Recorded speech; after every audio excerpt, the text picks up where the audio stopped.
Hello, Let's Players, it's Rizolka, and we are playing Return of the Phantom, and yeah. Let's go see if Charles has a counterpart, which I may have said in the last of the other one. Apparently he does not have one here. Now, take this. Oh, we don't actually have our color plates anymore. Cable hook. I don't think I need an explanation for that. I wonder if the color palettes will be color gels, color things will be in the same places. Yes, they will. Remember from memory that was actually rested up against here before, but oh well. Whatever. Same. This is a modern colour frame. What's it doing here in 1881? I have no idea. Maybe it fell into the past with you.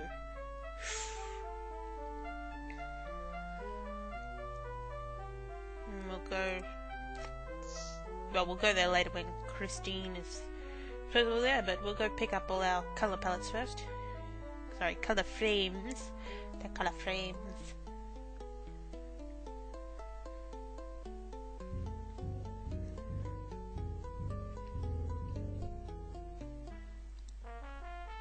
Oh, there's a stool. Can I take the stool? Where'd I put it? Take the stool. Your detective mind quickly asks you if you really need the stool, and your rational self is just as quickly reasons that you don't.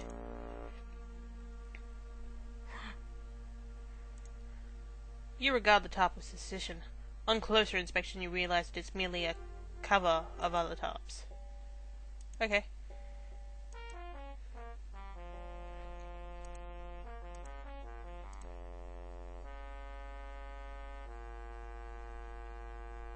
Blue one should be over here. Yep.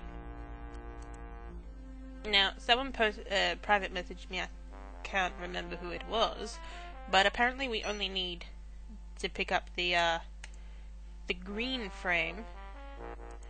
If not walk. If we're doing the challenging version, which we're not. We're just doing novice, so we only need the 3. So we don't have to keep walking and wasting more time getting the green.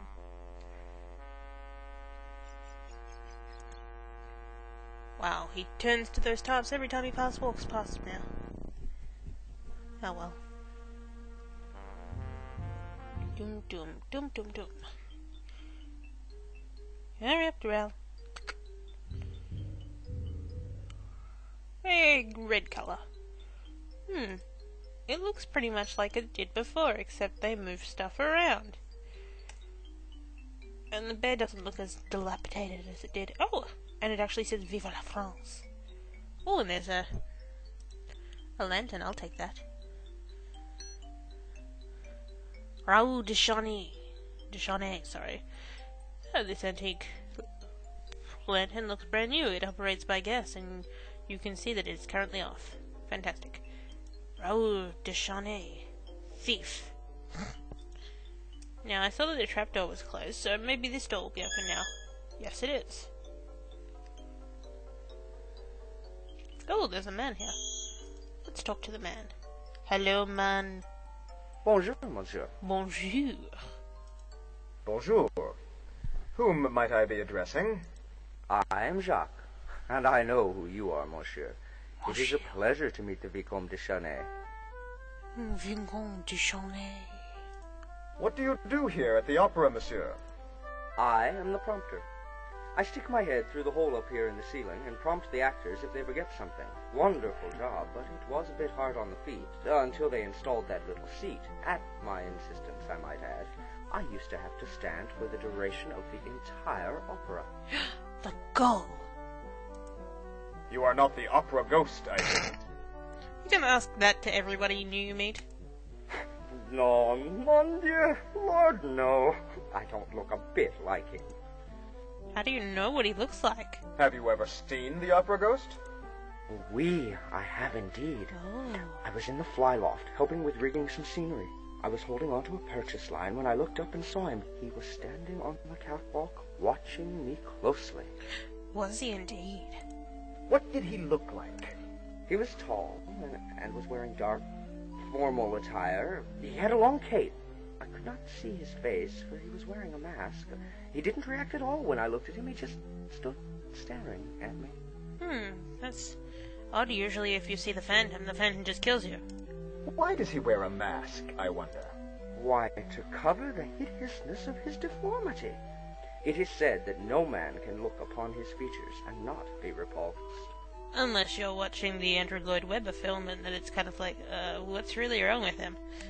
What happened after he stood staring at you? We had a face-off for several minutes. I was too terrified to move. Then, after a while, he simply pulled his cape around himself and vanished into thin air. I almost dropped the line I was holding. I have not been to the Flyloft since. Oh, wussy. What can you tell me about the Opera Ghost? Tell me. Only what I have heard from other people. His real name is Eric, and he is as much flesh and blood as you or I. He lives beneath the opera, deep within the catacombs. I know, for I have been down there. Ooh. How do I find the catacombs? They've been sealed off. There was once an entrance from the cellar, but it was too drafty. Now there is no entrance, except perhaps through the sewage system. Ew. There must be a secret entrance somewhere in the theater. It's the only way the Phantom could enter. Sometimes I hear his music through the walls. The walls? His music? Yes. He has a pipe organ in his abode, and some nights it can be heard faintly echoing through the catacombs. Much of what he plays is original, but I think his favorite piece of music is Bach's Gigue from French Suite No. 5. I hear that one often. Do you know anything about his past? He was born disfigured. The first gift his mother gave to him was a mask. Despite his handicap, he grew up exceptionally intelligent and talented. That's a lot of knowledge to get second-hand. What were his talents? Music, first and foremost.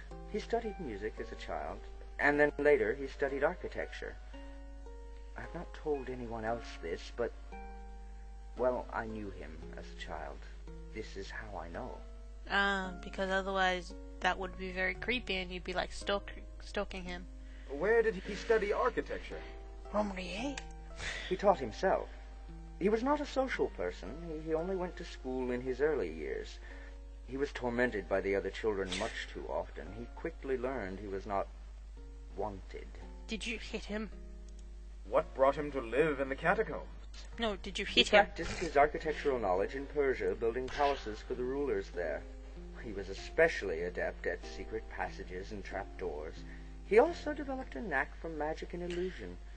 Somehow, he came to the attention of Charles Garnier, the opera architect. Here's a question. If he knew him as a child, how come he knows so much about his later life? Like, where did he go to university? Oh, well, he went to university here, and he was very good at doing this, and oh, he was very good at doing that, and oh, you know, Garnier hired him. Garnier hired him? Garnier. Yes. He worked private, so as not to frighten the other workers. When the Communards were in control, I speculate that Eric executed his plans for an abode in the catacombs. Good Lord. There he has hidden himself from humanity. Hello. Alors, you knew him? Tell me more. Yes, I was in one of his first school classes. And you I knew so was much about one him of the later boys who on. taunted him. It's why I'm so afraid of him now. When I saw him on the catwalk, I felt he was considering some sort of revenge. Like killing Christine Flaron, who I don't know. Thank you for your time, monsieur. Thank you for your time, monsieur. Adieu. Adieu. To year and year and year. Adieu, monsieur. Monsieur, not monsieur. Monsieur. Monsieur. Crazy game. And we're running out of time. I'm going to keep walking just because it takes forever to get around in these places. But, you know. So, we'll be back soon, and we will play more of Return of the Phantom then. Until then, yes, I'm stealing Kiko's lines. Don't tell him. He will never know.